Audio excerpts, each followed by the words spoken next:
দেশকে সুস্থ রাখতে নিজেকেও সুস্থ রাখুন বার্তা দিলেন পদ্মশ্রী দীপা কর্মকার।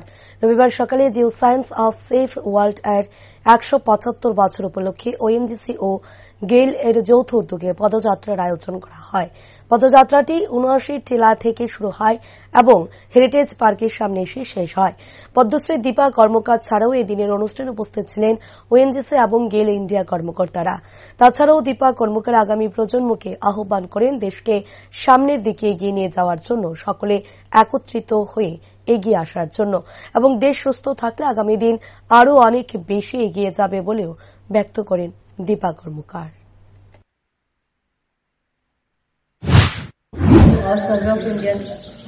কারণ আমরা জানি যে কিভাবে আমরা অনেকটাই আস্তে আস্তে নিউ জেনারেশন কাজের থেকে পেছনে যাচ্ছে আর হার্ডওয়ার্ক জিনিসটা আস্তে আস্তে কমে যাচ্ছে। আমি চাই যে আগামী প্রজন্ম যারা আছে আসলে সবাই মিলে আমরা আমাদের দেশকে আরো এগিয়ে নিয়ে যাই, আরো সামনের দিকে নিয়ে যাই, সামনের সারিতে নিয়ে যাই।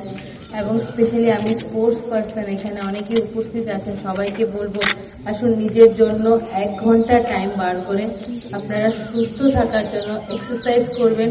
কারণ যদি আমরা ফিট থাকি আমাদের দেশ ফিট থাকবে এবং দেশ ফিট থাকলে আমরা অনেক উপরে এগিয়ে যাব। কারণ আজকাল আমরা দেখতে পাই স্পোর্টসে আমরা 1 ঘন্টা নিজের জন্য টাইম দিতে পারি না, নিজের জন্য ফিট রাখার জন্য টাইম দেওয়াটা খুব মুশকিল হয়ে যায় বিকজ অফ সোশ্যাল মিডিয়া আমাদের